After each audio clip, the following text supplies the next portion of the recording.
Good morning, Wisconsin. No, I am not Mr. Pat Kreitlow. He is off on a little retreat these next couple days. My name is Luke Mathers. I will be with you this morning from 6 until 8 a.m. We're going to have a smattering of excellent fill-in guests as well for Mr. Kreitlow throughout the week until he is back coming on Friday. But between now and then, you got me, Luke Mathers, here all morning, 6 to 8 a.m. today. We've got Civic Media's political editor and founder of the Recombobulation Area, Dan Schaefer, coming up next for you on Tuesday morning from 6 to 8. Then, Chad Holmes, host of the Chad Holmes Show on WXCO, is going to be doing a little bit of double duty on Wednesday morning from 6 until 10. You can hear him here across the network from 6 to 8, and then his own show on WXCO from 8 until 10 on Wednesday. And Todd Alba fills out the fill-in between now and Pat's return on Friday. Mr. Alba hosting that program 6 to 8 on Thursday morning.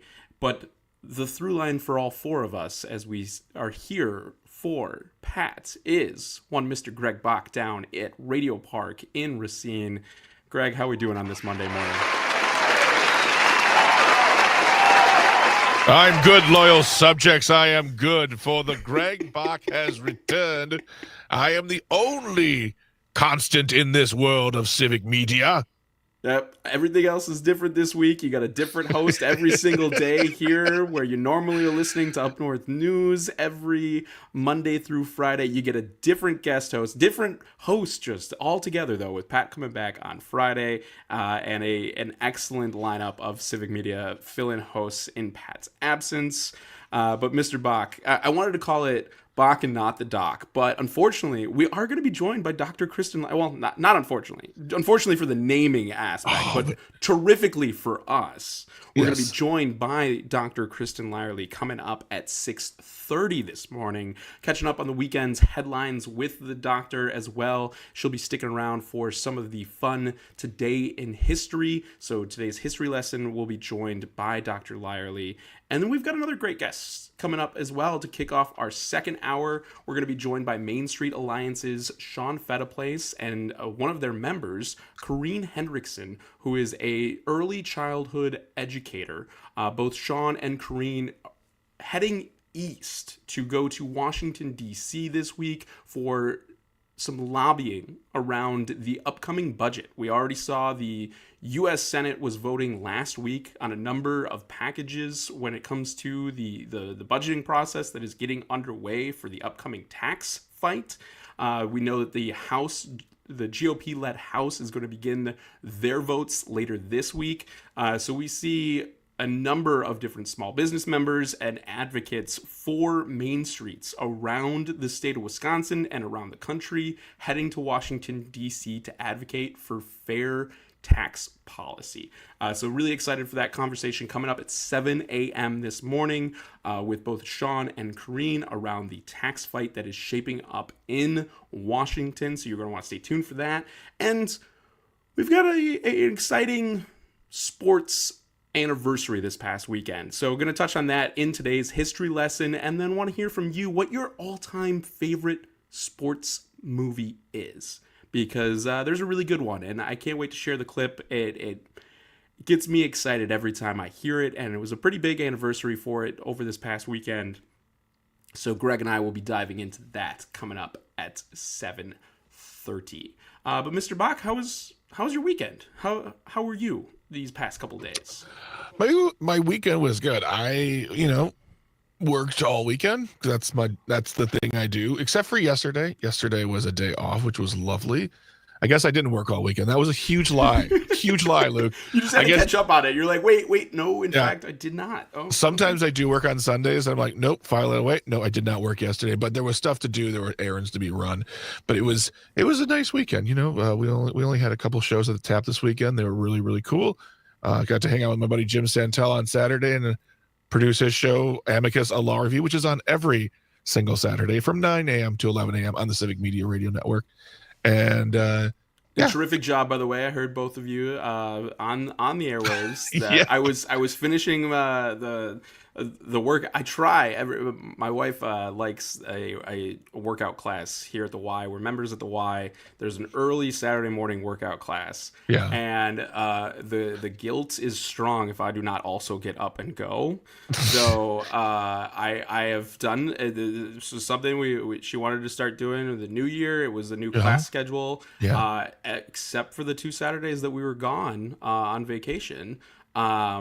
We've been to the Y every single Saturday morning early class, and I've been working on we're gonna take the dogs on a 5K Oh later boy. in May, and so I've been running a 5K most Saturday mornings while she does her workout class, because I'm not a big fan of the class and instruction and all of the ups and downs and stuff, so I rather just get What's on a treadmill and run. what's the class? What does it teach you? It's like a like not. I don't know what to call it, I guess, because I want to just say jazzercise kind of style thing, but I know that Like an that's aerobic. wrong. Yeah, An it's aer- like an aerobics. You've got okay. there's a workout mat. You follow the instructor. It's similar to how a spin class kind of runs, but there's no bikes involved. But for me, I'd rather just get on a treadmill and run. So I was listening to you and Jim with Amicus to finish out my run this weekend. So hats off to you. And folks, you can check out past episodes of Amicus. You can check out past shows of all Civic Media programs by heading over to the Civic Media website, civicmedia.us/shows. Will get you a list of all of our excellent programming across the network. You can check out past episodes if you didn't get a chance to tune in live. And it's about that time as well, Greg. One of the things I had to do a lot this weekend is it's muddy paw season. Oh yeah. We're about to warm up into the temperatures, and I know that you've got Maybell. I've got two furry friends of my own, Yeah. both Remy and Aurora. Aurora, more than Remy, likes to find where the mud piles are and dance around in them. So we had a shower yesterday morning. We just take her down to the basement shower because after the paws are muddy, it's just easier than paper towels and wet wipes and Yeah. stuff. But we're going to, folks, have some warming temperatures throughout the state of Wisconsin this week. So it is officially muddy paw season. So if you've got a furry four-legged friend, you're going to want to make sure that you're keeping an eye on those temperatures, because it could be getting up into the 40s and 50s depending on where you are. I know Pat likes to do a quick look at the bus stop temperatures. So let's do a run through them. Up in Eau Claire, where Pat is not currently, but normally, just outside, I guess, in Chippewa Falls. It's 41 degrees in Eau Claire, 39 degrees in Wausau. We've got 38 degrees at the bus stop this morning in Park Falls. Up in Superior, a balmy 41 on the shores of Lake Superior. Down here in Madison, we're looking at 42 degrees right now. Oshkosh, you got 40. Green Bay, 43. And down where Greg is in the Milwaukee, Kenosha area, Milwaukee sitting at 39, and Kenosha is sitting at 41 this morning. So that's a quick snapshot of your bus stop temperatures around the state of Wisconsin this morning. Folks, again, you're listening to me, Luke Mathers, filling in for Pat Kreitlow. We're doing Civic Media Mornings here on this Monday morning, February 24th. Greg and I have a very exciting show for you. We're going to be joined by Dr. Lyerly coming up at 6:30, as well as Shawn Phetteplace and Corrine Hendrickson from Main Street Alliance, doing some small business advocacy in our nation's capital this week. So looking forward to having both of those conversations. If you'd like to join us on the phone lines, share your thoughts, you can call or text 855-752-4842. That's 855-75-CIVIC. You can call or text all show long. We're here with you this morning until 8 a.m. across the Civic Media Radio Network. We're going to have some excellent guest hosts filling in for Pat until he returns coming up this Friday. But we've got some fun, exciting sports news as well. We're going to get into those headlines. We've got a number of other developing stories here in the state of Wisconsin over the past couple days. Looking forward to talking with Dr. Lyerly about the how would you put it, Greg, I guess, for a crowd, larger than expected crowd sizes at some town halls here in the state of Wisconsin, gathering some national attention. So going to be talking with Dr. Lyerly about that as well. Did not watch a whole lot of it myself, but the Conservative Political Action Committee, or CPAC, has been taking place over the weekends, and Dr. Lyerly's got some thoughts there. So we're going to dive into those with Dr. Lyerly coming up at 6:30. You're going to want to stay tuned to Civic Media all day long because we've got some excellent programming coming for you. Up on the Earl Ingram Show, Earl's going to be sitting down with Reggie Jackson, an historian, talking about the accomplishments,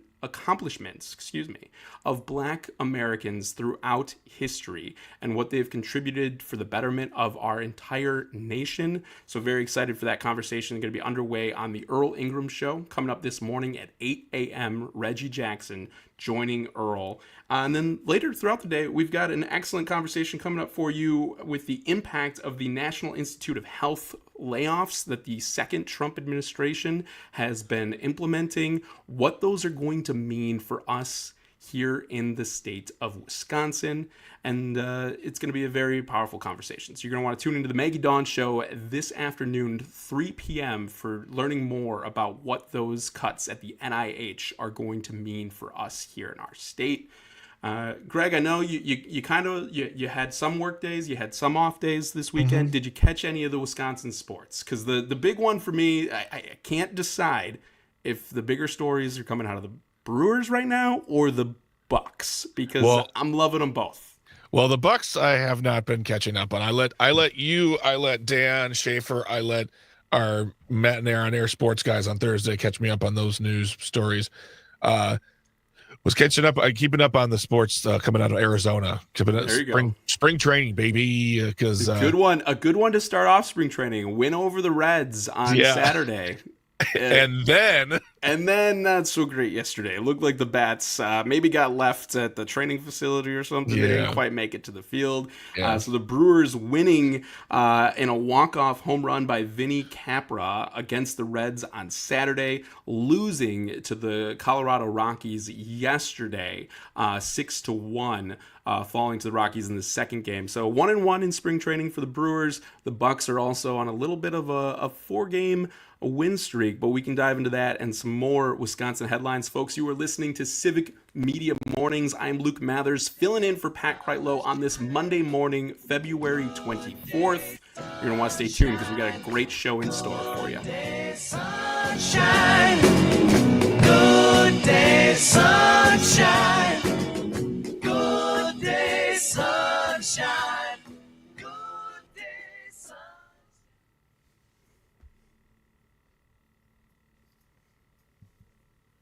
that's a good start. Hopefully. All right, cool. All right, we'll come back in a little bit. You all know. I don't need to tell you any of this, so. I have the clocks internalized, and I fear when I miss them. I wake up at 6 after every hour at night. Are we on? All right, see you in a little bit.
back to Civic Media Mornings. My name's Luke Mathers, filling in for Mr. Pat Kreitlow on this Monday morning, February 24th. I got Greg Bach on the board, and you can join us on the phone lines or the text line, 855-752-4842. You can call or text all show long.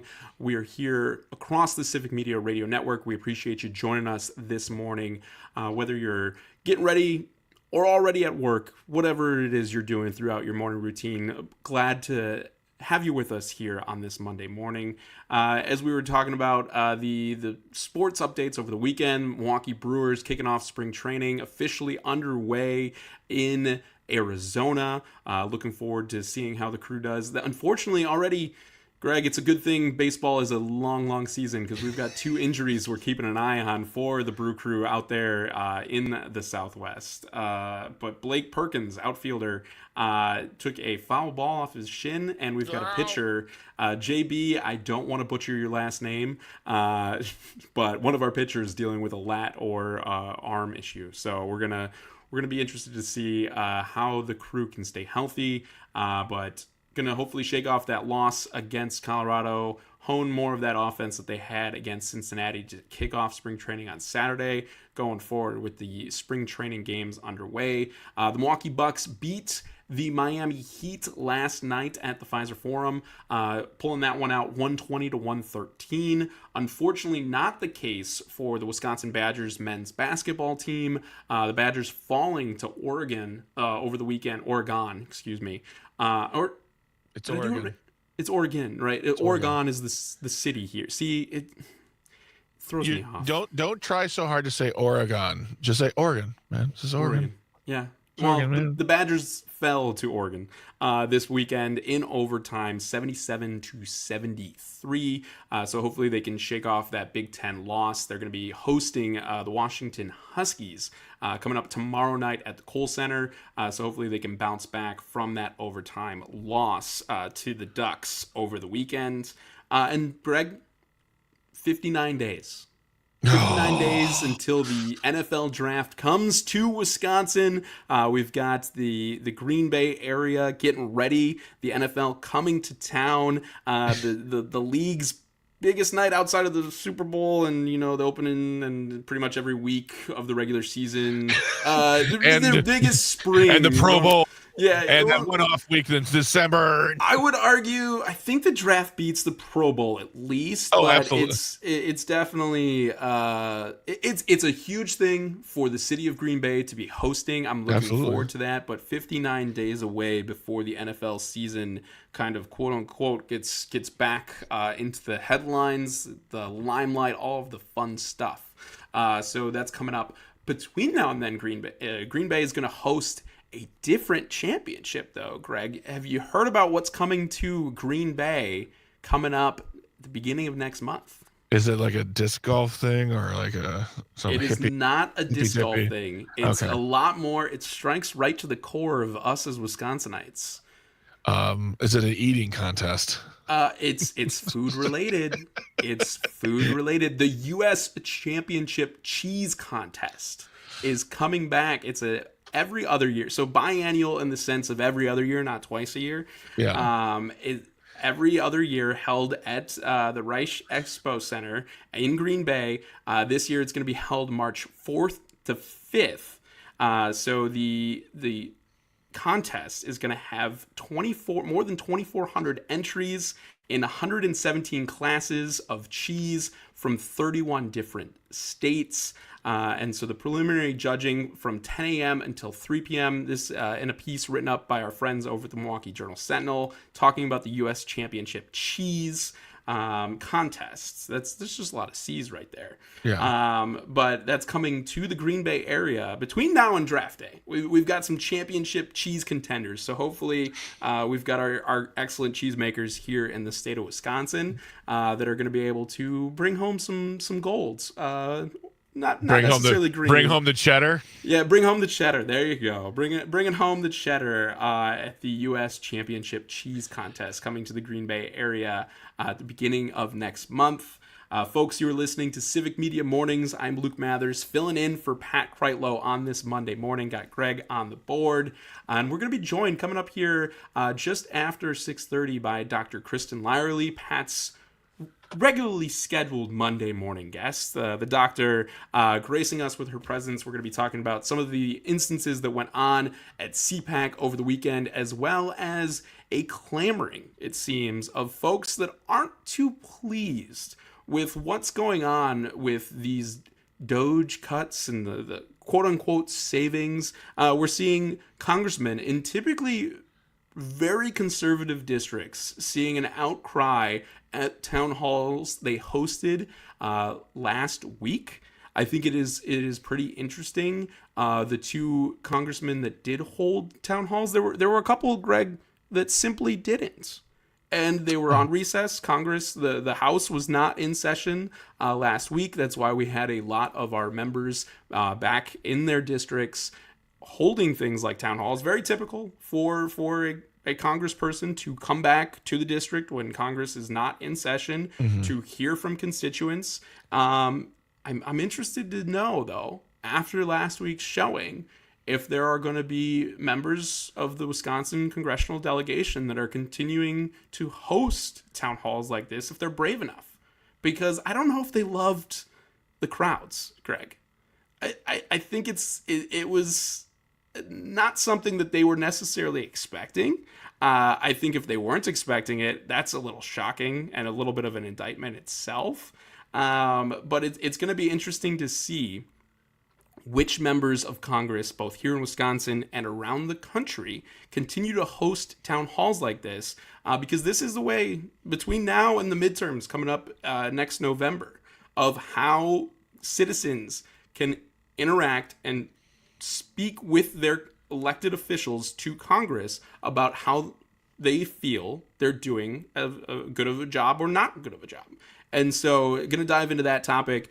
Pretty interesting reactions from one of the members of Congress here in Wisconsin. Kind of a little diametrically opposed thoughts of what he said at the town hall. So we're going to dive into those comments and more with Dr. Kristin Lyerly coming up here on the other side. But if you've got thoughts, if you want to share those thoughts, you can comment on our live streams. We're live on YouTube and X this morning, formerly known as Twitter. But you can also call the show at any time, 855-752-4842. You are listening to Civic Media Mornings. I'm Luke Mathers. We're going to continue the conversation with Dr. Kristin Lyerly coming up next.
Good morning, Dr. Lyerly.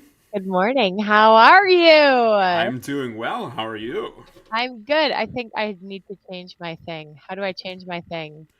Your name? Settings or setting, or what do you want to change? My name co-host Bach in the Dock. Oh, go down to your little. There's a little box there with your face underneath the main conversation. I think I can. I got it. I got you. Oh, Are I you can sure you change don't that want too. that? You, Well, you, this you isn't definitely Bach in can. but it isn't Bach in the Dock anymore. No. It's Bach and not the doc, but now it's Bach and the doc now that you're back. Bach in the Dock is Bach. Two There you Bach, go. two doc. There you go. Oh, that's good. I like that. Thanks. All right, we're coming back in less than a minute. Everything sounds lovely. Are we and streaming anywhere? We are. We're streaming on Civic Media's YouTube as well as our Twitter page. Awesome. Thank you. All right. And we're coming back in 20 seconds, so I'll see you all very soon. I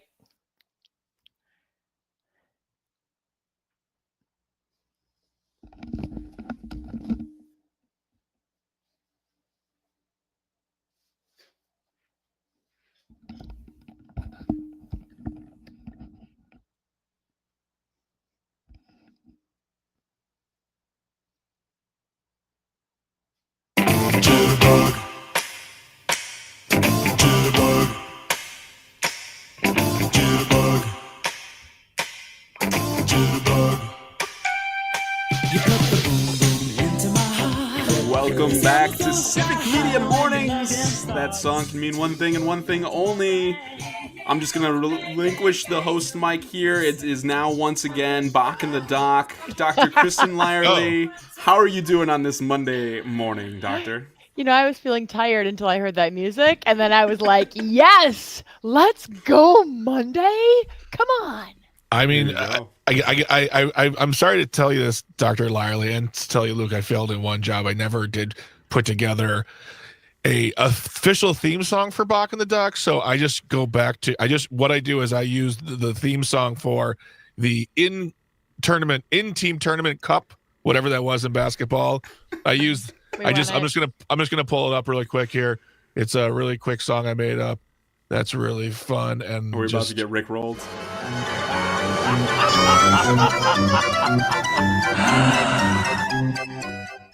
Bach in the Dock. Why is it a clown show? I don't understand that. Because we're in America in 2025, Luke. It's always the clown show. Oh, Oh my okay, that's God. fair. I should have known that. I should have known that answer. My bad. It's My so true. apologies. Honestly, though, I am feeling better. I mean, amidst all of the What? chaos, yeah, I know. That just make my stomach hurt. No, just wait. So things were really, really heavy. Things are really, really Mhm. heavy in the world, very heavy. But we're starting to see these like little moments of light, these little cracks in the pavement that give me hope. And those cracks happened just south of where I live in Glenn Grothman's district and in Scott Fitzgerald's district. And to see those town halls on national media repeatedly, people were sending them to me. And I said, do you know how red those districts are? This is West Bend, Wisconsin, people.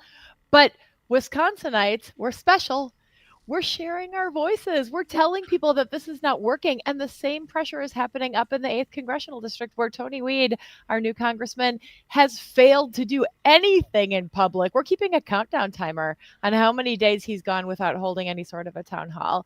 So Can we get you a this- chalkboard so that you can write it up and we can hang it behind you when you appear then as well, and we can have the chalkboard of how many days it's been. It's true. Yes. We also have a ticker for how many more days it's going to be until the end of his term, because we have a pretty good idea of exactly what day that's going to be. Okay, there we go. So a couple of different countdowns running. Folks, you are listening to Civic Media Mornings. That's Dr. Kristin Lyerly. I'm Luke Mathers, filling in for Mr. Pat Kreitlow on this Monday morning. If you'd like to join us on the phone lines, you can call or text 855-752-4842, or you can leave a comment on our live streams. Dr. Lyerly, as you pointed out, those town halls, some of them overflowing. There was room for about 100 constituents at Congressman Glenn Grothman's town hall held last week, and about 50% overfill. They had about at least 150 people, according to reporting that I saw over at the Milwaukee Journal-Sentinel. that usually means that they were not planning for a crowd that size. That if you've got overflow falling out about 50% more than the room you booked to hold the town hall, you weren't expecting that many people to show up. And it is very interesting to see here in the state of Wisconsin, these districts that are still very, very safe districts for these members of Congress, to see constituents coming out and saying, hey, hold the phone. Like, what are you talking about? That Elon Musk is sending out emails to every government employee saying, hey, describe 5 things for me about what you did last week. It was essentially the Office Space meme, which is a funny movie but terrible in practice of what would you say you do here. And you've got Elon Musk sending that as without any other better way to describe it, an intimidation tactic to our federal employees. If you don't respond to this email, I'm going to consider that a termination. But then you see the divides even in some of the different departments of our federal government saying the chain of command is not Elon Musk. Do not be responding to those emails. And you're putting our federal workers then all of a sudden in a impossible position of deciding about whether to listen to either. I saw both the FBI, Kash Patel, was saying, hey, do not respond to Elon Musk's email. Pete Hegseth at the Department of Defense was saying, do not respond to that email. But as a federal worker, what are you supposed to do then? Because if you don't respond, you're on the chopping block from Elon. But if you do respond, then you've got your actual in-department chain of command, the rank and responsibility aspect telling you not to. What are federal employees supposed to do? Well, these are those cracks in the pavement that we knew we were going to see. I mean, we know that Elon Musk does not play well in the sandbox with other people. And we saw him do this. Remember when he came into Twitter, when he bought Twitter? We saw him do exactly this at Twitter. He just took a hacksaw to everything, and we saw what the result was. So it's the same thing happening in the government on a much bigger scale right now. And, going back to the town halls, this town hall for Glenn Grothman was in the town of Algoma, not even the city of Algoma in Kewaunee County, but the town of Algoma, which I believe is in Winnebago County. This is a little tiny town. And when he was challenged by some of his constituents about Elon Musk and these really ridiculous things that he's doing, he literally said to his constituent, I don't believe it. I don't believe it. Well, go ahead, Greg. I was going to say, I have a very, very quick clip here of Scott Fitzgerald at his town hall we got from Channel 4 News because they were there in it. There is no law and there is no order and there are no consequences. Nobody is held to account. The end result of the fraud and abuse that has been discovered already. I mean, listen to that. They don't even let him finish. Like, no, you're wrong. You're wrong. And that was the interesting part from this, again, reading from a story over at the Milwaukee Journal Sentinel, written up by Hope Carnop. At the event in West Bend, Fitzgerald said that he had not been briefed on Doge, but he said Musk's efforts to find waste and fraud are working. How can you simultaneously not be briefed on the efforts to find quote-unquote fraud and waste, but then say that it's working as well? They're trying to have their cake and eat it as well, Dr. Lyerly. It seems like it is some of these cracks in the pavement, if as how you referred to them, seem to be showing a little bit more through here in Wisconsin this past week. Well, they've been armed with talking points, and those are the talking points that tend to work with that faithful audience that already believes them. But the audience of skeptics and the audience of independent people, they see through it. And we saw this also in Western Wisconsin, where I believe it was the Wisconsin Farmers Union held a town hall and invited everyone. And you know who didn't show up? Any Republican. None of the Republicans had the guts to show up and answer these questions because they don't have real answers. All they have are artificial talking points that were manufactured to keep people at bay. Well, go ahead. I was going to say, another interesting thing about the Fitzgerald thing is he says, I wasn't briefed on Doge. Great. You're a congressman. Also, They found fraud, even though I don't know anything about it. And then he also has the temerity to say later on in that in a reporting saying at that event saying, well, when it's all done, Elon will come to the Congress and we'll ask him a lot of hard questions. No, he won't. He will not. He doesn't have to do any of that stuff. He doesn't work for you. So why do you think he'd walk into that room and actually report and be expected to give like real details, not just a website where you can say, we found $8 billion today. Right. How's that? He doesn't work for you, as your son told President Trump in the Oval Office just a week or two ago. Yeah, that was an interesting. I was gone for that one, but that was one thing that I did see while I was away, and I was like, what is happening? Yeah, folks, remember. Sorry, Luke, go ahead. No, you're good. You're listening to Civic Media Mornings. We are joined here on this Monday morning by Dr. Kristin Lyerly. I'm Luke Mathers. He's Greg Bach. We are holding down the fort until Mr. Kreitlow returns coming up this Friday. But Kristin, it is the cracks in the pavement and the overall turnout that we're seeing at these town halls. Do you believe that we're going to continue to have our members of Congress holding town halls like this, if this is the pushback that they're seeing when it comes to how they, when they're in the districts, are reaching out and engaging with their constituents? I don't think so. I can't imagine that Scott Fitzgerald went home that night and said, that went great. I can't wait until the next one. He was probably saying, we're going to do a listening session next time. Questions, if there are any, will be pre-checked, and I will invite all the people who will be in the room, a la Paul Ryan. Right. This will just continue to increase the division. What we're seeing with Tony Weed up in the 8th is that he's putting these strategic little Facebook posts up there. I was at the airport in Appleton. I was meeting with these people. And he's in all of these safe little spaces to make it look like he's out there. But for the people who are really paying attention, we know that he's not. We know that he's not being held accountable. And increasingly, I think people will continue to see through this. So I would be surprised if we saw a lot of town halls, especially in places like Wisconsin, where Wisconsinites, remember our tradition. We may look like a pretty red state right now, but we are the home of the progressive movement. We are the place where we first stood up for workers, where we first were able to institute a state income tax for the people of Wisconsin. This is a place where people don't stand down. We stand up, and we're going to continue to see that.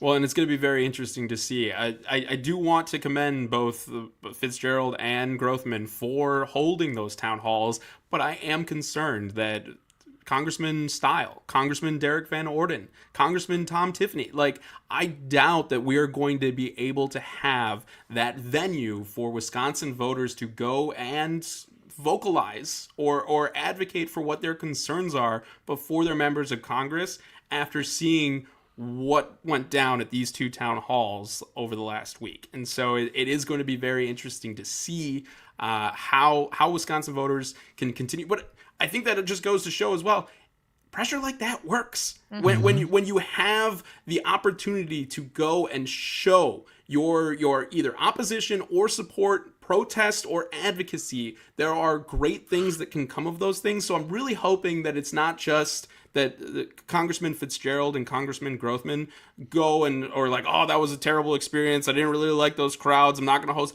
Hopefully every single vote that they go forward with throughout this budgeting process, throughout the oversight of DOGE, those constituents are in the back of their mind. Mm-hmm. Because that's what we need to have Wisconsinites vocalizing their support or opposition and getting involved in the process, because that is what is ultimately needed. We need to get more people involved in the process. Really looking forward to my conversation coming up just after 7 o'clock with Shawn Phetteplace of Main Street Alliance and Corrine Hendrickson, one of the members of that organization, around the lobbying and the advocacy that they are doing in Washington this week around that tax process, because it's not just there's no one cure.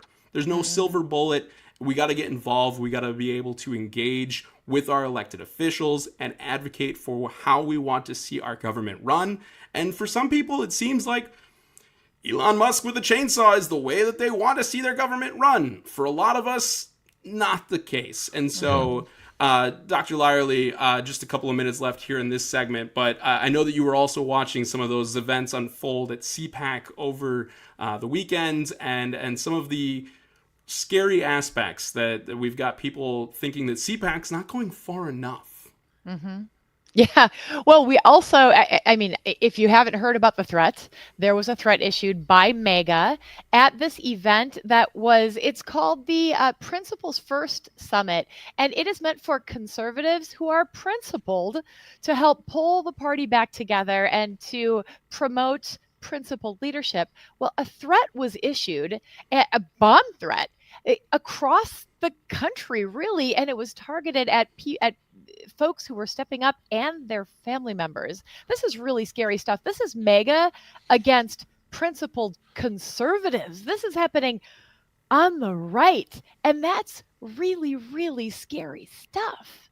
And it reminded me of, I believe, back in 2017 or 2018, when there was the concerns around mail pipe bombs. That there were a lot of people on high alert, elected officials in both parties, because there were extreme individuals out there using threats of violence through bombs to go against their political opponents.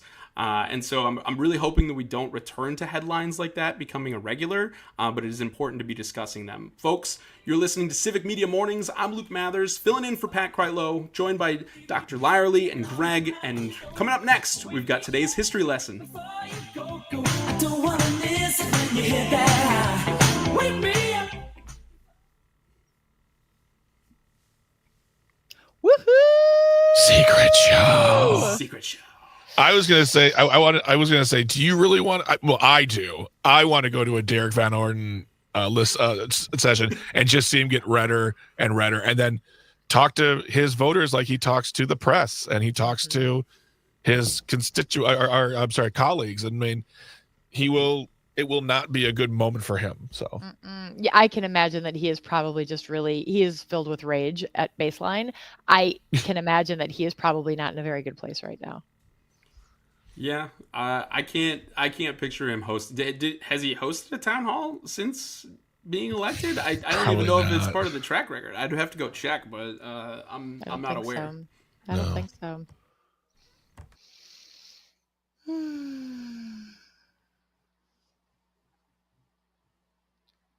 I love history.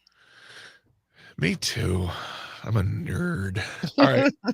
We come back and wow. We come back in 1 minute. I'll see you all soon. Okay. The Bach and the Doc and Luke. I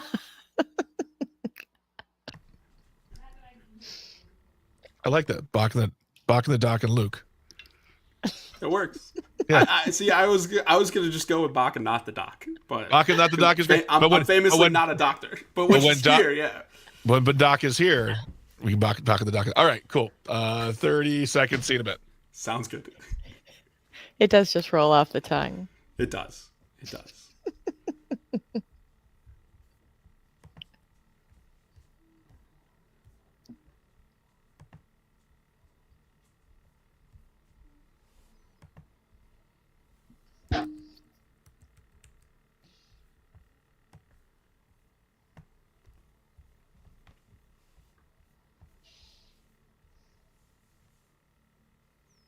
Hello, I'm Johnny Cash.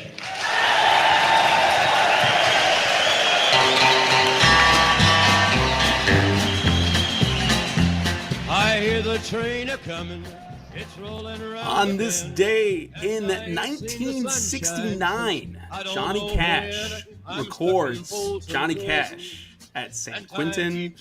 This one, Folsom County Blues. It's so good. It's got one of the greatest lyrics in all of music history. Period. Do you always try to sing that really low part? Because I always do, and I know I never can. I can do it in the morning. I'm Johnny Cash. Don't ever play with guns, but I shot a man in Reno just to watch him die. There it is. There it is. There it is. And that's it is interesting to me. It was never a huge country music fan, but just knowing history, knowing music history, the things that Johnny Cash stood for, what country music once was, and the probably animosity that somebody like Johnny Cash would receive today for speaking out on his views. It's an interesting aspect when you look at the history of music, and that's why it's so important to be learning of those things, because it doesn't just go for granted. Like, it shouldn't be taken for granted. So if you don't know enough about Johnny Cash, I encourage you looking into more, because I'm no expert by any means, but all of the things that I've learned always amaze me. So, what do you want to know? there you go, Greg. There we go. We got a side spin-off of Bach and the Doc talk music there too. Well, and the way it's all intertwined, I don't know if you've seen A Complete Unknown, the Bob Dylan story, but Johnny Cash is there. Johnny Cash is everywhere. If you think that these like country collaborations that we're hearing on the radio now are new, no, they were happening way back then. All those folks knew each other and were influencing each other, and Johnny Cash was a huge part of that. Yeah, I still have not get to watch that one, but it is on my list, A Complete Unknown, on the list to watch. But that 1969 today, in 1969, Johnny Cash recording that one. Over the weekend, we had one of my favorites, and I'm not going to say I'm biased just because it is a birthday that I share with this one. But one of the greatest sports moments of all time had its 45th anniversary this past Saturday. Greg, if you can play it for the people. The Americans on top, 4-3. Long shot. Craig able to get a piece of it to sweep it away. 28 seconds. The crowd going insane. Karlamov shooting it into the American end again. Morrow is back there. Now Johnson, 19 seconds. Johnson over to Ramsey.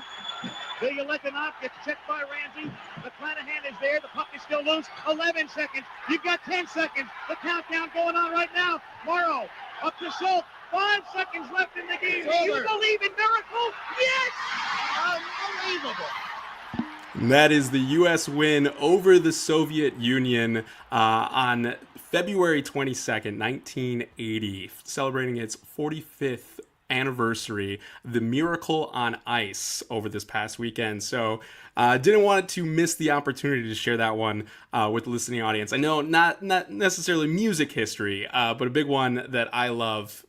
Probably one of my favorite moments in sports history, and the movie Miracle, commemorating that 1980s team. Mark Johnson, Yep. Wisconsin women's hockey coach, legendary, amazing. That whole team, incredible. I got to tell you, I remember that day. I am a little bit older than you, Luke. I was like alive and sentient, and I remember that day. I remember honestly watching that game and then going over to the closet and getting our American flag out. It was in the closet because it was February, and like waving it because I was so proud. So yeah, that's a really great memory. I was too. There you go, Greg. See, yeah, it was fantastic, though. It was a moment that transcended sports. It's just iconic, and so its 45th anniversary taking place over the weekend. We've got George Thorogood turning 75 today. Oh. One of the most iconic and distinctive guitar sounds ever.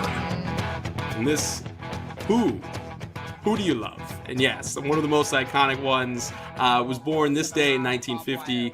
We've also got another birthday, Sammy Kershaw, turning 67 today, February 24th.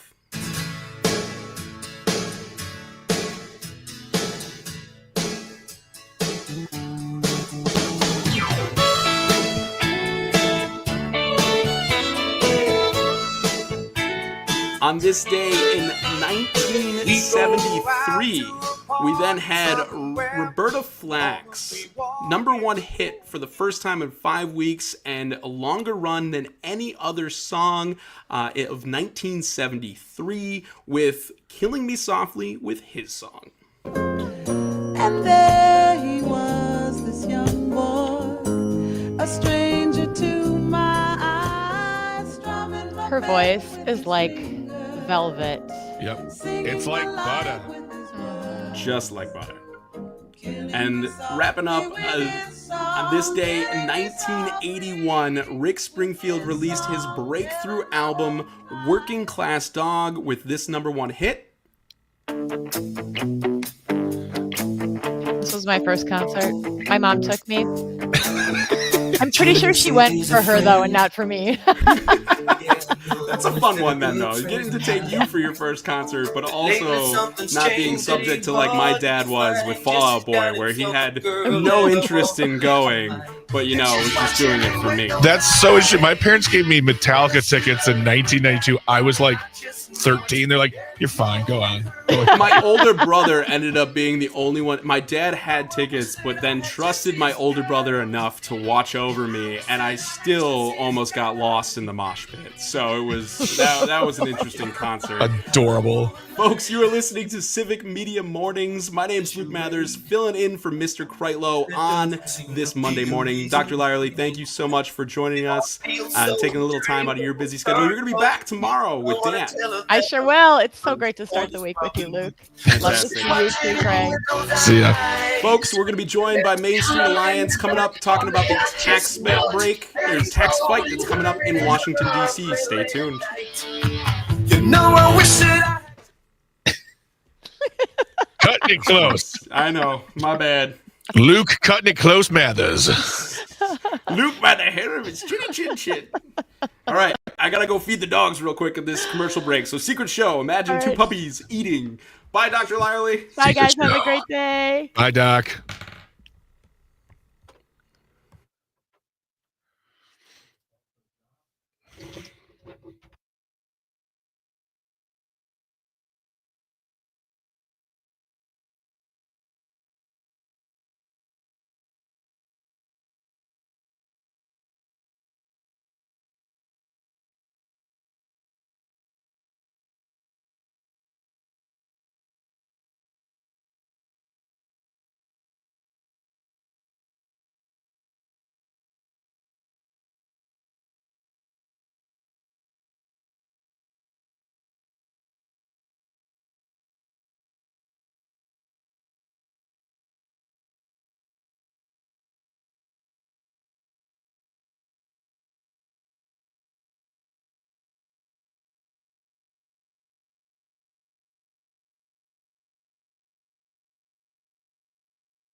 Hey, Shawn, how you doing?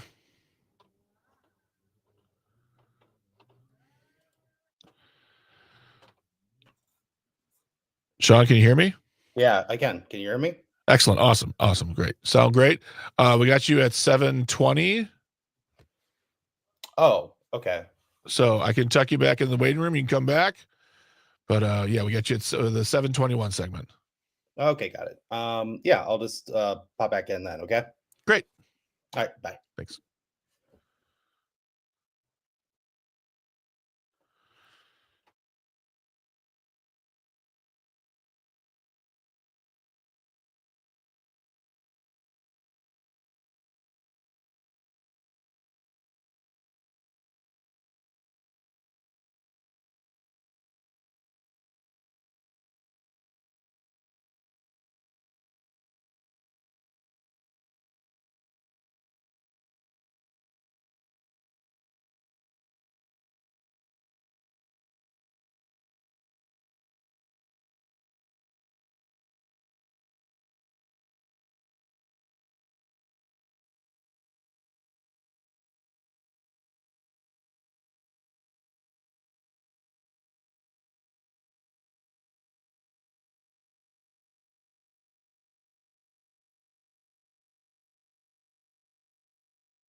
Good morning, Corrine. How are we doing? Good morning. Can you hear me okay? I can. Can you hear me all right? Yes, I can. Perfect. It is a little echoey where you are. Do you have headphones by chance or no? I actually do not. That would be any better, and I'm at a hotel, so I was trying to find the best spot.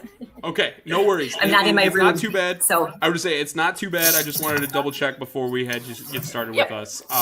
We're gonna do our meteorology report with Brittany, and then about 10 after or so, we'll get started with the conversation for Main Street Alliance and what you guys are doing out in DC.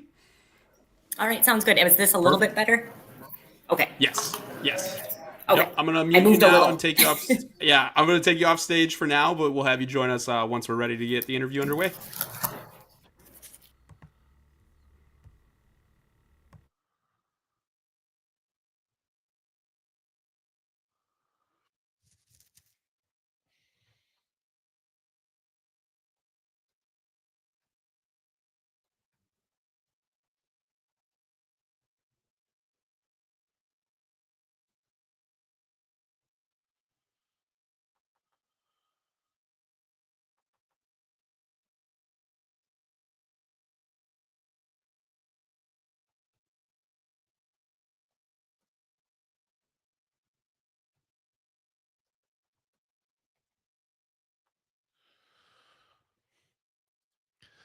Good morning, Brittany. How are you today?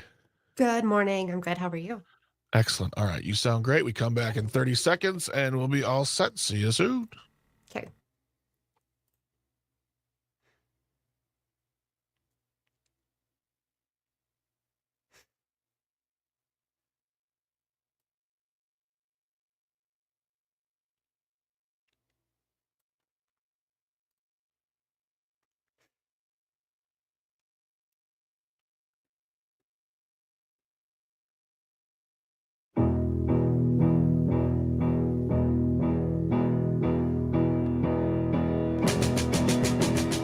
Good day, sunshine.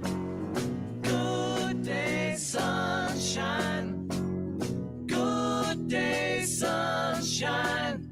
I need to laugh. And when the sun is Good out, morning and welcome back to Civic Media Mornings. I'm Luke Mathers, filling in for Mr. Pat Kreitlow on this Monday morning, February 24th.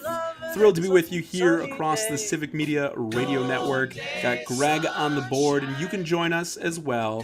855-752-4842.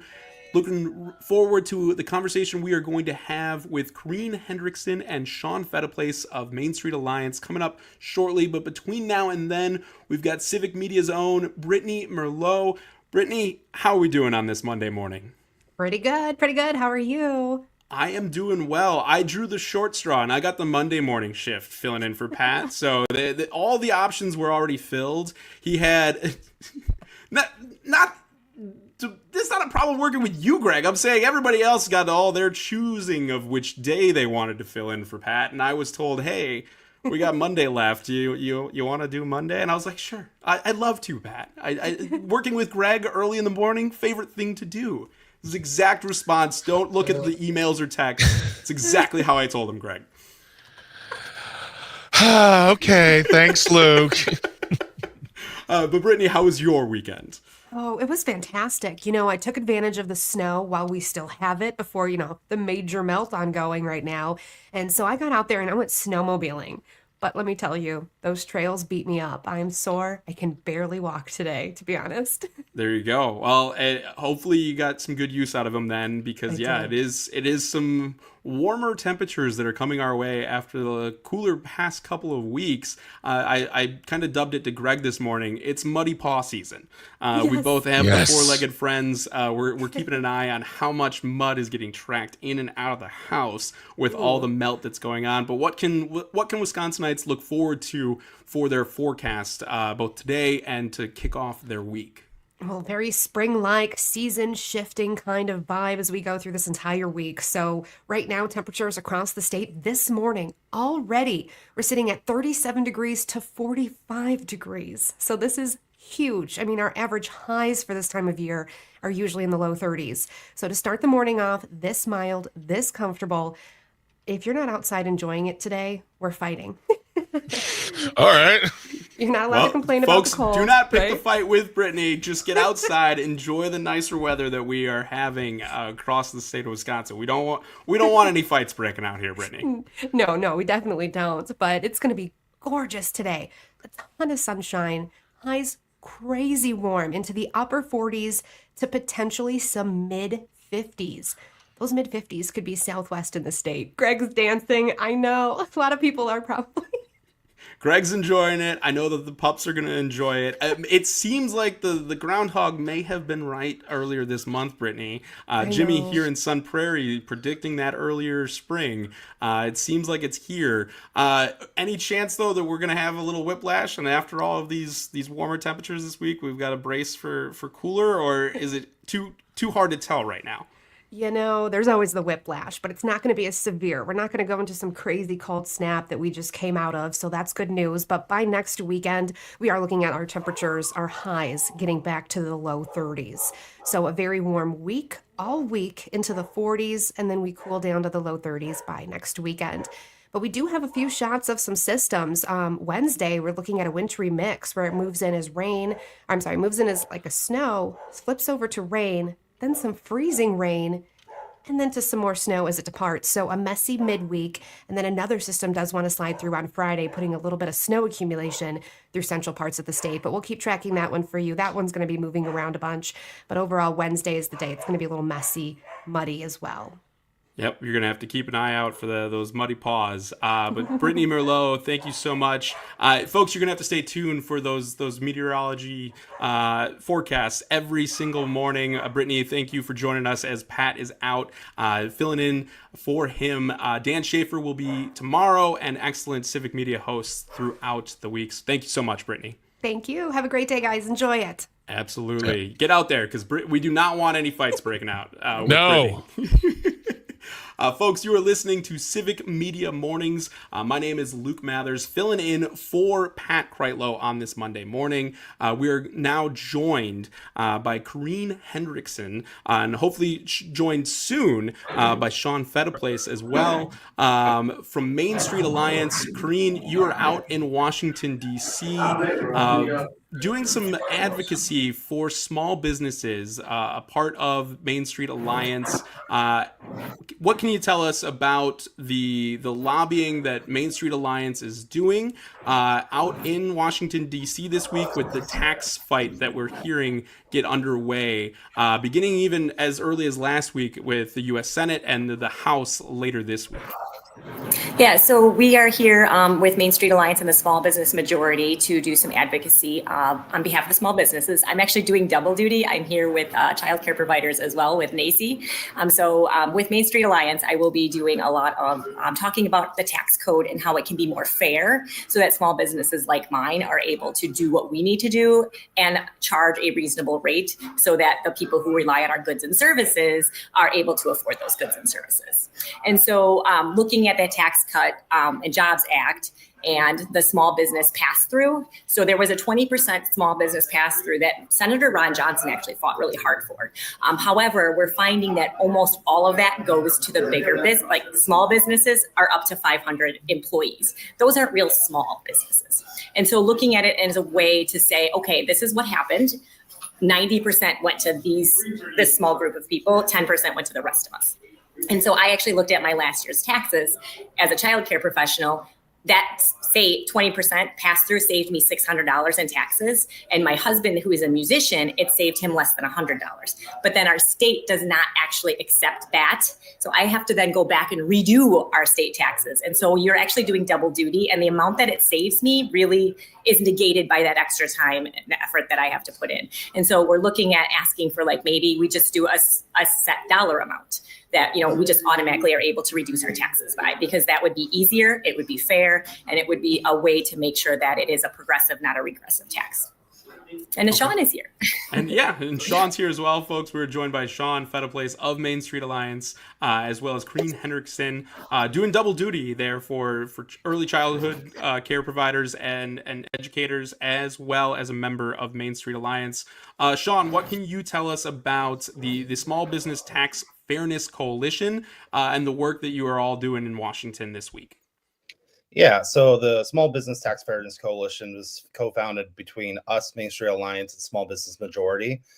We have a lot in common and common values, and so we came together to make sure that we could counterbalance the effects of the Chamber of Commerce and a lot of groups that are very much zero-sum game type thinkers. We really believe, as Corrine said, that you need to invest from the bottom up, and frankly, there's 20 million new small businesses that have been formed in the last 4 years, but failure rates among small businesses are very high.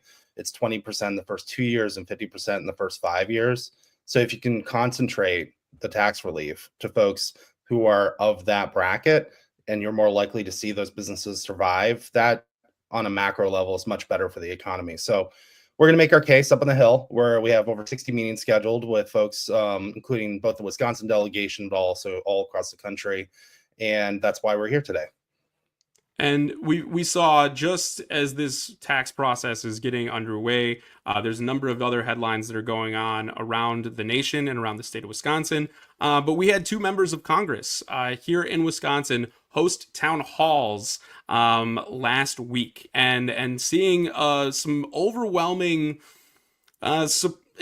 involvement, I think, would be the best. Engagement would be the best way to phrase those town halls. One held by Congressman Glenn Grothman, hosted a room about 100 people and had an additional 50 or so, according to the Journal Sentinel, overflow. So overwhelming engagement with our members of Congress.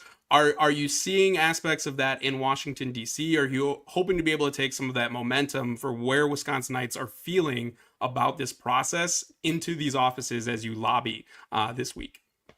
Yeah, people are fired up. And I would say kudos to both Representative Fitzgerald and Glenn Grothman for actually holding town halls. I hope more members of Congress all across the country do that. It's actually a lot more rare than it should be, because ultimately these folks work for us, not the other way around. And they need to show up and actually talk about what they're doing and not just sit in their bubbles. And so I do, you've seen those reactions, though, not just in their districts, but also in districts all across the country. There is a very important recess coming up in mid-March. There's also a 2-week recess in April. So folks are going to be back home quite a bit. Definitely keep an eye out for town halls. Would encourage folks to go to your representative and senators' websites, sign up for their newsletter, set up Google alerts. If you need to know how to do that, you can email me at Shawn@mainstreetalliance.org.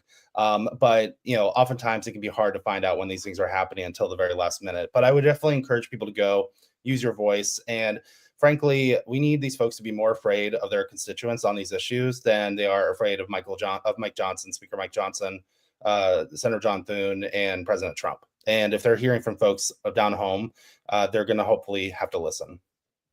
Folks, you are listening to Civic Media. Go ahead. I was just going to say, then for us, when we come here and we talk to our reps here, they can't say, well, I'm not hearing it at home. Yes, you are. And so I wanted to echo how important it is for people at home to stay engaged. Yeah, the engagement is absolutely very important at this point. We know that this tax bill is going to have ramifications for years to come. As Shawn, you pointed out, we have small businesses that are already facing uphill hurdles when it comes to the ability for them to have success. And we really want to be able to see those small businesses that make our communities be able to thrive and not just be trying to skate by or eke by. Folks, you're listening to Civic Media Mornings. My name's Luke Mathers. I am filling in for Pat Kreitlow on this Monday morning. We are joined, by Shawn Phetteplace and Corrine Hendrickson, working on some small business advocacy and tax fairness in Washington, D.C. this week. We're going to keep the conversation rolling with them. You're going to want to stay tuned to Civic Media all day long. Coming up after our show here this morning, The Earl Ingram Show, hosting Reggie Jackson, doing a dive into the accomplishments that Black history has had and Black members of both Wisconsin and around the country have accomplishments for the entire nation, as well as Maggie Dawn hosting a conversation with the Center for American Progress, coming up on the impacts of what the National Institute of Health are going to have on our state here in Wisconsin. Folks, you're listening to Civic Media Mornings. I'm Luke Mathers. Stay tuned all day long. We're going to continue the conversation with Shawn and Corrine coming up when we return. Beneath a shady tree, I love her and she's loving me. She feels good. She knows she's looking fine. I'm so proud to know that she And apologies, I had the worst frog stuck in my throat just now. Apologies. All right, we're coming back in a little less than 2 minutes. Perfect. Shawn, Corrine, anything more that you'd like to dive into specifically on the tax fairness? Do we want to talk a little bit more? Corrine, I'd love to ask you kind of just as an early childhood educator, what motivates you going to Washington, D.C.? Because that's a lot different than just being there to care for children and work on their development. I think that's a huge step. I'd love to be able to talk a little bit more too about just how other people can get involved with Main Street Alliance. And then Shawn, I'd like to turn to the legal battles that Main Street Alliance is suing to stop, if that works for you. Anything else? That sounds good to me. And we actually have another lawsuit dropping this morning. Okay. Oop. I don't know if it's public yet or not. So Can we mute whatever phone that was too? Yeah. Yes, sorry, that was my alarm to join. Okay, but gotcha. yeah, it won't go off again. Sounds good. All right, and we'll be back in just about a minute.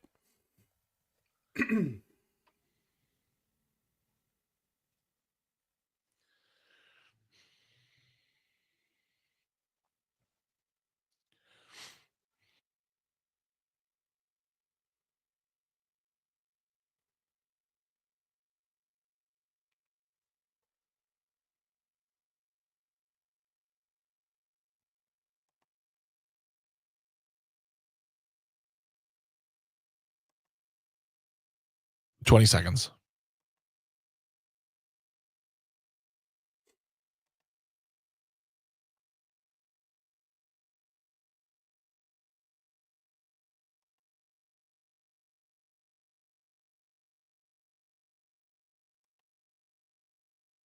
One, two, three, four. 1, 2. Let me tell you how it will be. There's one for you, 19 for me. Welcome back to Civic Media Mornings. That is the Tax Man, because we are talking about some small business tax fairness with the tax fight that is going on as we speak in Washington, D.C. It got underway last week. We're joined here on Civic Media Mornings by Shawn Phetteplace and Corrine Hendrickson of the Main Street Alliance, working on this advocacy. Corrine, as an early childhood educator, heading to Washington, D.C. and advocating for tax fairness, not necessarily, I think, one of the things you originally thought you'd be doing when getting into carrying the care economy and the care system. But what is it for you that motivates you to go kind of put everything else on pause and head to Washington, D.C. for advocacy like you're doing this week?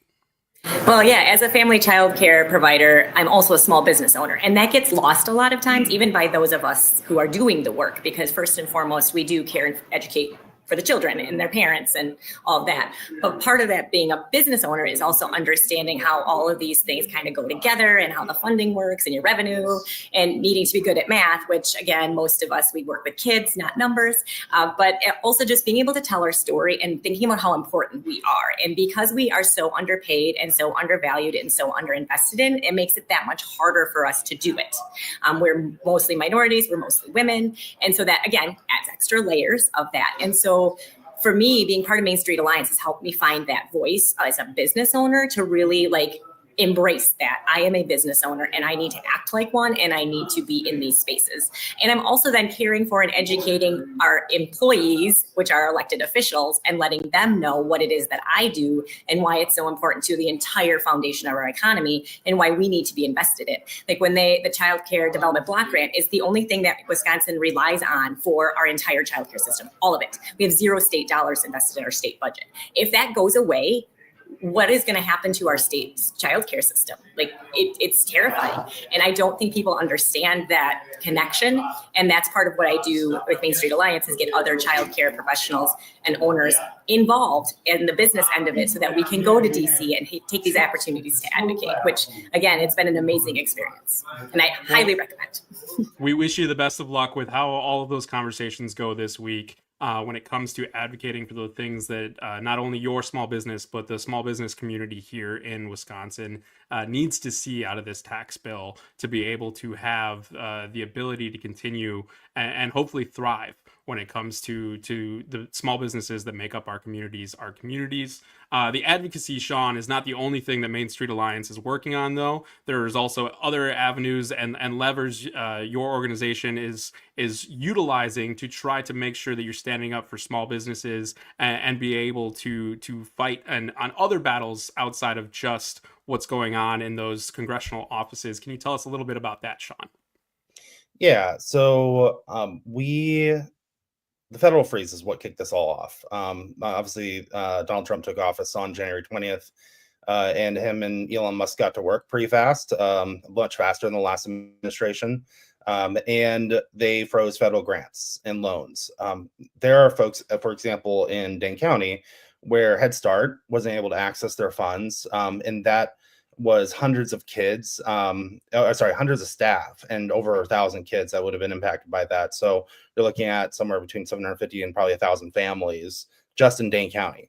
And we sued and we won so far. It's going to take some time for the whole process to play out. I've learned a lot about the law in the last several weeks. But we felt like we needed to have the backs, and we had members that were directly impacted. I know with Child Care Development Block Grants, that impacts Corrine businesses like hers. We had members who directly were cut off from federal funds from grants that they had received, and they couldn't make payroll. And so that was one action we took. We also took action on the snooping by Elon Musk into the IRS. That is a huge breach of privacy. And there's a reason why that data is so guarded, is because it's very sensitive data.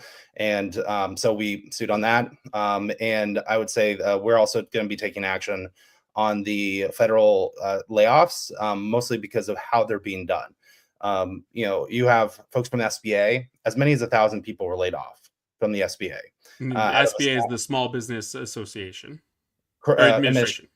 Yeah, and they are the ones that do a lot of loans and grants for small businesses. They do technical assistance. They do disaster relief in places like California with the wildfires, North Carolina with the recent hurricane, and it's going to dramatically impact services. And so we're taking legal action on that because, frankly, the way they're doing this, instead of moving around the furniture in the house, once they took ownership, so to speak, of control of government, they burned it down and are working to collect the insurance money. And it's just not a good way to really run government, and it's going to directly impact our membership. Yeah, and it's already we're seeing the effects of what's going on with this. We're seeing the outcries, the aspect of the congressional town halls that we're seeing the outrage in, the advocacy work, the legal work. It is a lot of different aspects are going to be needed to make sure that we can stand up for our communities across Wisconsin. We really appreciate what Main Street Alliance and both of your work is doing to be able to advocate for that. Is there any final things you'd like to share with the audience about the work that you're doing out in Washington, D.C., or anything coming up for Main Street Alliance soon? Corrine, do you want to go first? Yeah, I was just going to say, get involved, join Main Street Alliance, join other local community events, and just start. Just put your foot in it and just kind of start. And then, Shawn, were you going to talk about March 18th at the Capitol? Yeah, we are. If you're a small business owner, regardless, go to mainstreetalliance.org, click on events.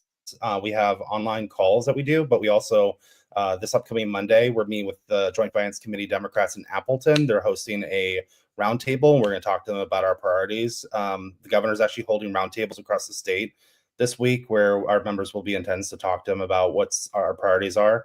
And we're going to be assembling March 18th at Carver Feed Mill. Enjoy some Ian's Pizza, and then go up and give members of the state legislature an earful about what it is that we need. So if you want to join that, even if you aren't a small business owner, happy to have you. Go to mainstreetalliance.org. Fantastic. Well, the work continues. We really, really appreciate both of you taking some time out of the advocacy you are doing for small businesses across Wisconsin to join us here on the airwaves this Monday morning. Again, that is Shawn Phetteplace and Corrine Hendrickson working with Main Street Alliance, doing some advocacy around the tax fight that is coming to Washington, D.C. Shawn, Corrine, thank you so much for joining us. Thank you. Thank you. Really appreciate it, folks. We're going to continue the conversation with what is going on with headlines, as well as a couple of other fun aspects with Greg and I on the sports world here in Wisconsin. Going to talk sports movies when we return.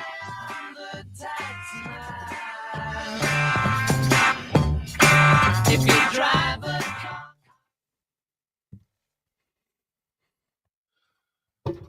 Secret show. Secret show is back. There we go. All right.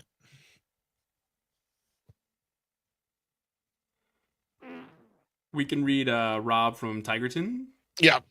When we were, I missed him when we did the Brittany to jump to Corrine. So that's my bad, Rob. I didn't know that Corrine and Shawn were joining in the first segments. So my bad. Oh, I only put him down as one. Yeah, I told Shawn, like, come back at 7:20. Oh, that's my bad. I told him, I was like, we'll do the meteorology stuff and they'll go right to him. I should have included him on that segment too. What time did he get in? I didn't even see him. He got in before Brittany got in. He was in at like 7:02 or something. Right when I was feeding the dogs. Dang. Yeah. The dogs were very happy and well fed. That's good. That's good. All right. I'm going to go do some stuff. There you go. I will see you in a little bit. Sounds good.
Welcome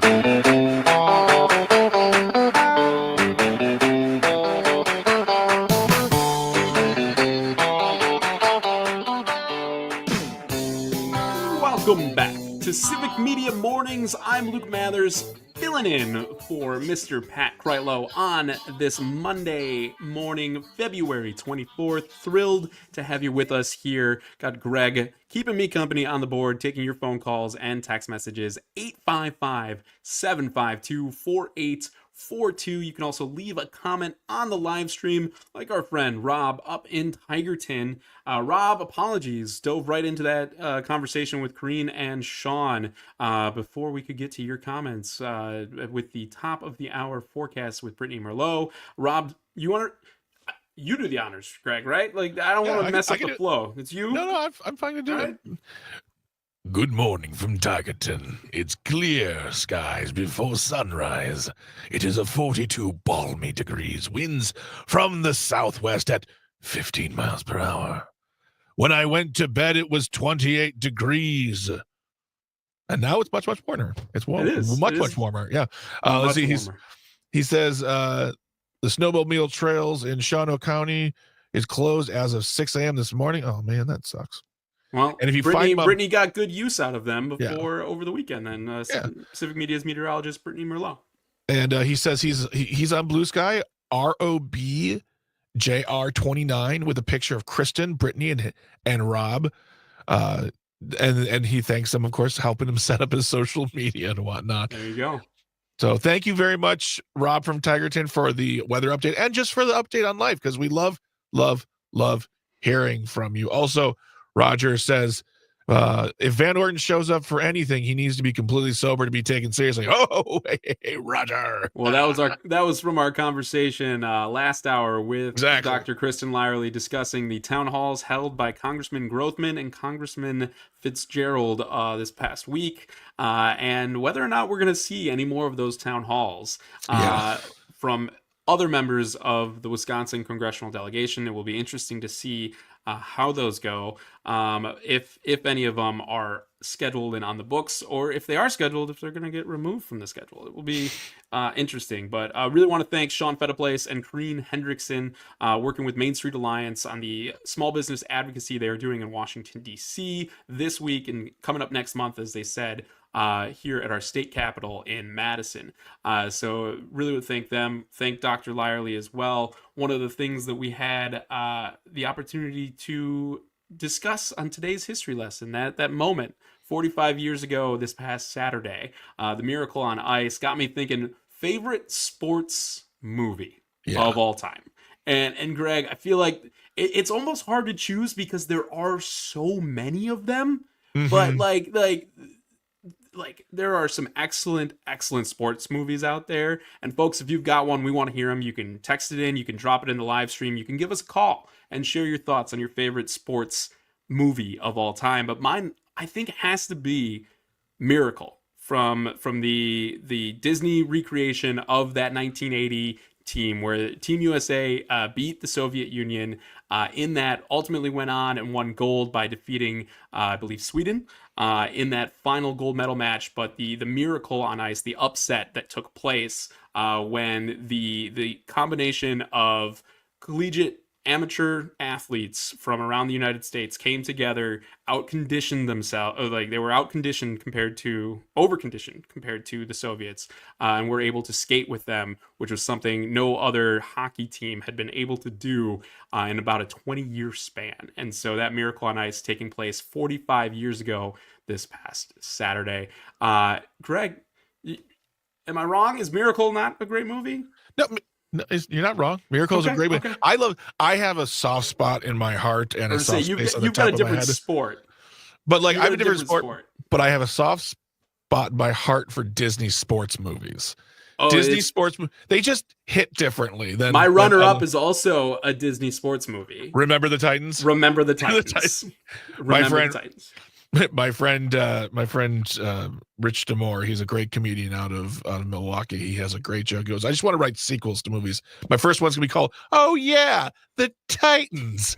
So to me, Disney sports movies are almost their own genre apart from other sports movies, if you will, because Yeah.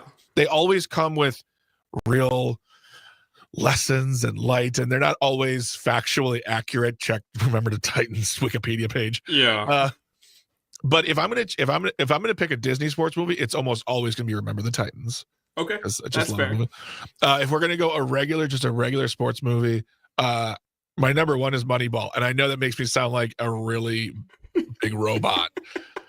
Robot? No, I don't think that's a bad choice at all. That's got to be up there as one of the better ones. I think that the same concern though with this, the inaccuracies, they kind of played it up a little bit, but that's how a lot of those Hollywood scripts become. Like, you can't take nothing is a Hollywood picture from beginning to end. No story is. There's always some kind of dramatization of what went on, or fudging it here. Yeah, you have to interest the people. I mean, that's just all there is to it. And more than just Brad Pitt being cast as the Billy Bean.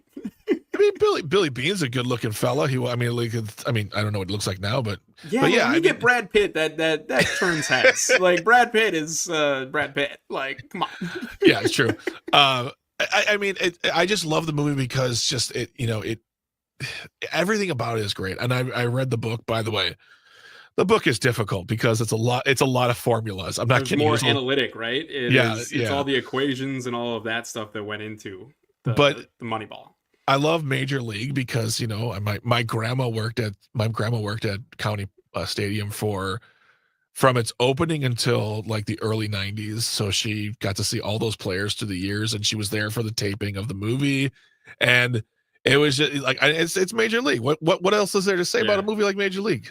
Major League's got to be up there too. That's we're almost creating kind of maybe the Mount Rushmore of sports movies. That's what we could do. We could have 4 selections then, but sure. That's a good one. We've got Ardith writing in on the live stream on YouTube. You can watch the show as well. You get the secret show in between the commercial breaks as well. If you follow us on YouTube or X, you can head over to the Civic Media accounts there. You can follow and like and subscribe to all of those things that the social media accounts ask you to do. But Ardith saying their favorite sports movie, Chariots of Fire and Major League. So they're with you on that one, Greg. Those are Major League getting a shout out. Chariots of Fire and Major League. That is 2 polar opposite films. Let me tell you. It's like, 2 sports movies I love. I love The Replacements and Brian's Song. just 2 sides of the same coin, right? Exactly. You got opposite sides of the same coin. Favorite sports movie, you can chime in, send us a text, give us a phone call, drop it on the live stream. We got KTEL RJ as well, chiming in saying their favorite sports movie is Hoosiers. Most of the drills in the movie were the same their team practiced in high school. So that's where the coach for their high school team getting creative, just pulling it right out of the movie. That's KTEL RJ is Roger from Stevens Point. So Roger from Stevens Point. And then Steve from Milwaukee says Rudy. John Favreau was really funny in there. Yeah, I will say that's another movie where you really want to look up how different that movie is from the real life thing. So it's sorry, I'm gonna break your bubbles there. A movie that I feel like, Luke, that we don't talk about enough, and I think you said you hadn't watched all the way through. Draft Day. Kevin Costner, Dennis Leary, Terry Crews is in it. Chadwick Boseman is in that film. I would say they have a lot of folks in that one. And it's just like the day in the life. It's one day in the life of a general manager, or is that football called general managers? GM, yeah. GM, yep. On draft day, and it's kind of weird. Like there's one story about the draft, and there's one story about relationships and family, and it's just, I love it. I just think it's fantastic.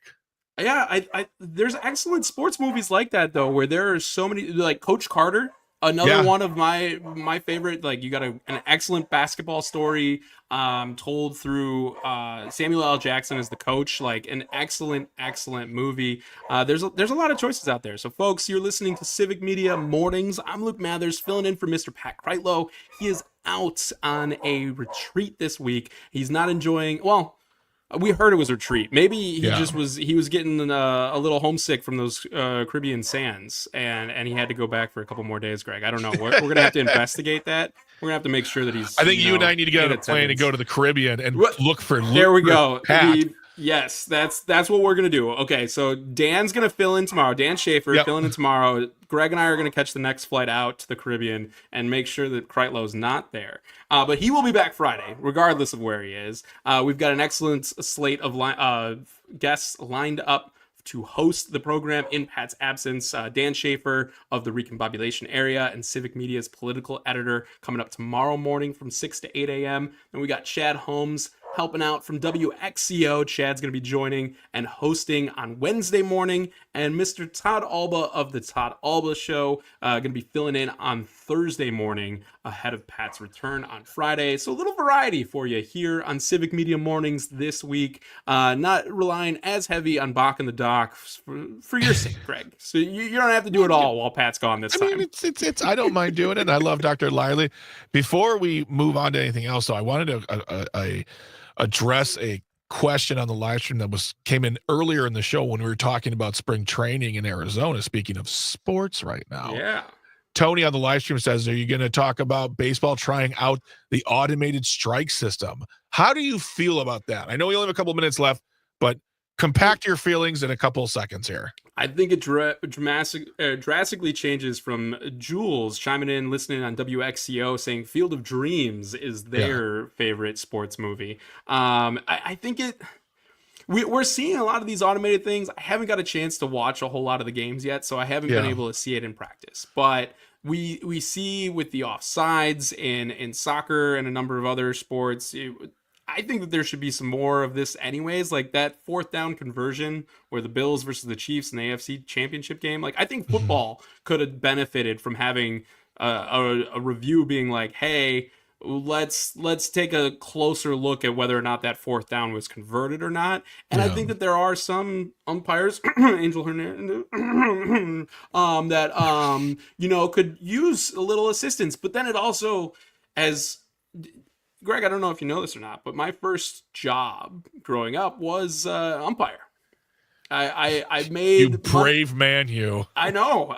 Well, it was. I forget which one I started getting paid for first. If it was mowing lawns or umpiring little league games, but that was how I made money throughout the springs and the summer. Yeah. And there is a romantic aspect still of the way that baseball plays, and you do have humans behind the call. And I think removing that does remove an aspect of the game.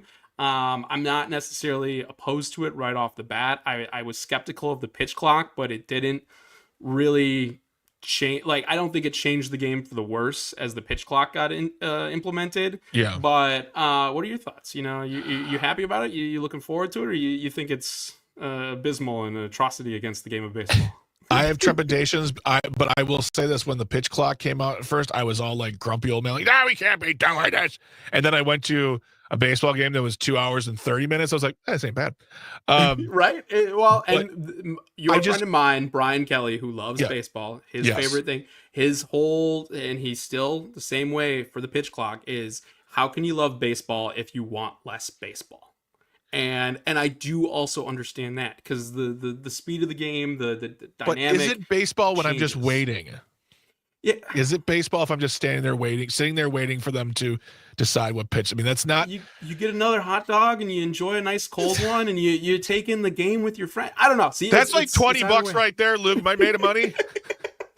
That's fair. You got to go on family day. $1 dogs or $5 dogs, whatever the deal. I just don't want to see the jettison of umpires completely. Yes, I think if they can add something, great. But I do not want to see like, well, this is the first season without any umpires. That's like, okay, there has to be some human error in a game like baseball. All robots now. Yeah, that would be unfortunate. I'm hoping that they're not going in that direction. But it is interesting to see how it will look.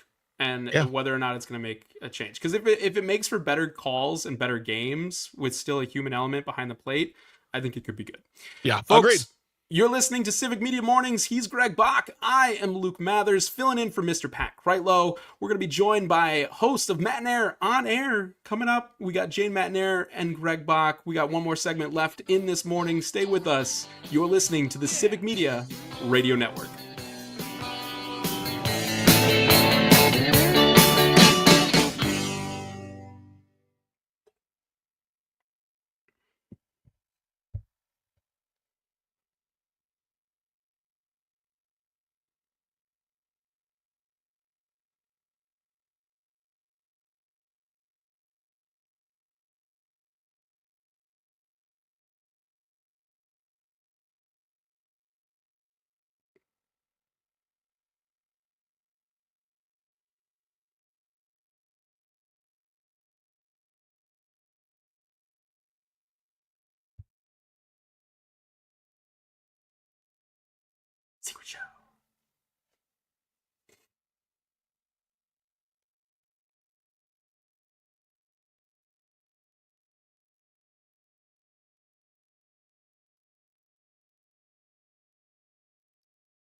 Welcome back to Civic Media Mornings. I'm Luke Mathers, filling in for Mr. Pat Kreitlow.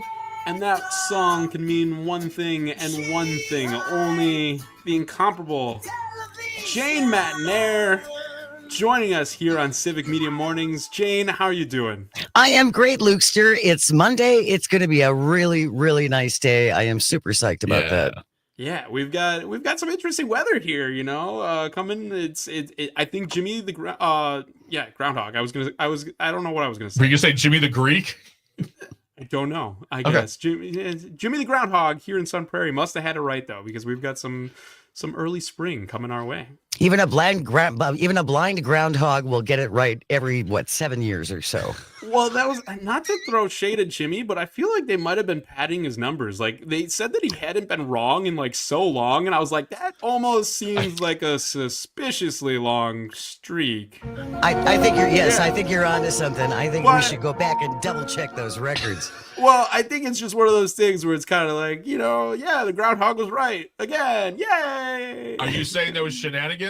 Sorry, I just want to use some sound effects. Yeah, Greg was getting a little antsy at the board there. He wanted to get a couple more of those in. Whatever gets you through the day. Yeah, exactly. You can always use a couple more stings. They always work. And I know tough. He's suffering this morning as well, having to deal with me for the last 2 hours. So I totally understand. I was listening on the way in. You guys sounded just fine. Bach and Not the Doc, maybe renewed for another season. Well, okay, we'll go that far. That's fair. Yeah. Jane, how was your weekend? What do you got coming up on today's big show for Matt and Aaron? Weekend was uneventful. Today we have Emily Zeppos is going to join us. Emily, of course, has run. She is in Outagamie County, very active Democrat.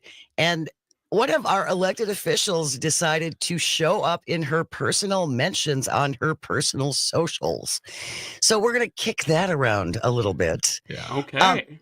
Also today, I was just reading in the Milwaukee Journal-Sentinel, there seems to be some infighting in the Wisconsin Republican Party, all thanks to Charlie Kirk and Turning Point USA. So I think we may spend a little time this morning talking about, it looks like they're coming for the old guard in the Wisconsin Republican Party, and those guys don't like it.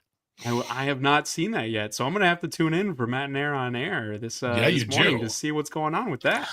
Speaking of tuning in on Wednesday, Luke, I'm really looking forward to this. Will Westmoreland has a TikTok that I stumbled over a couple of weeks ago.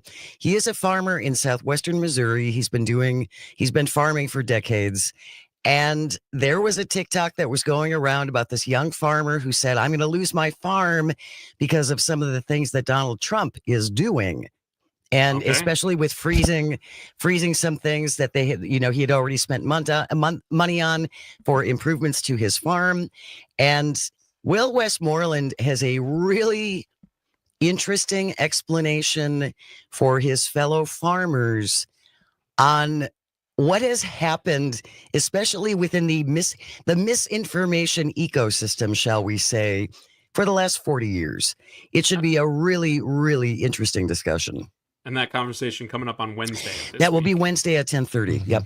Fantastic. And I don't know if you guys heard, but I think Todd Alba traded in his truck for a pair of cross-country skis. And he's supposed to be cross-country skiing all the way back to Madison. So that's quite a hike. We'll see if he was able to get very far or not. But Mr. Alba returning from the Birkebeiner, following your terrific show this morning. Todd getting started at noon until 2. But that sounds like a fantastic week, Jane. We are really looking forward to continuing to cover. I know a lot of these aspects right now with the town halls last week, with the what's going on in Washington, what's going on across the state of Wisconsin, the interviews, the information, the conversations that you bring on Matt and Aaron on air are tremendously important. So really appreciate you joining me here on a little bit of the Civic Media Mornings as we fill in for Mr. Kreitlow, but really, really appreciate everything that you do every Monday through Friday, 10 to noon as well. Oh, thank you so much, Luke. I just think it's important that we all have an opportunity to hear what's going on maybe we don't want to hear it, but unfortunately, I think some of these things are things that we need to hear, and we certainly need to be aware that they're going on. And those town halls last week, I was not having the greatest emotional weekend this weekend. So when I was feeling really bad, I would just go back and watch Glenn Grothman and Scott Fitzgerald, and it just kind of buoyed my spirits. It was interesting.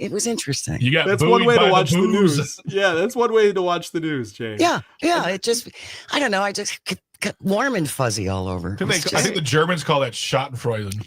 I would call it something else, but we're FCC compliant. So. Yes, we are. And not to put you on the spot, but do you have a favorite sports movie? Greg was going with Moneyball. I'm going with Miracle. 45 years this past weekend. 45th anniversary of the Miracle on Ice. Any sports movie for you? Or I know you're not the I do have one. Sports fan. Yeah? Bull Durham. Oh, that's a good one. There are so many quotable lines from that movie, especially I think it's really appropriate now. Most people are not cursed with the gift of self-awareness. I think that's a pretty important line in today's day and age, shall we say. That is an excellent addition to today's conversation of best sports movies. Thank you very much, Jane. Hope you have a tremendous show this morning. And really appreciate you joining us here on this Monday edition of Civic Media Mornings. Again, I'm Luke Mathers, filling in for Pat Kreitlow. Tomorrow from 6 to 8 a.m., you can tune in for Dan Schaefer, going to be filling in, the political editor of Civic Media, as well as the founder of the Recombobulation Area. Chad Holmes holding down the fort on Wednesday, and Mr. Todd Alba on Thursday. Pat will return on Friday. Folks, stay tuned. We've got an excellent conversation with Earl Ingram and Reggie Jackson coming up next on the Earl Ingram Show. I'm Luke Mathers. You've been listening to Civic Media Mornings across the Civic Media Radio Network. Good day, sunshine.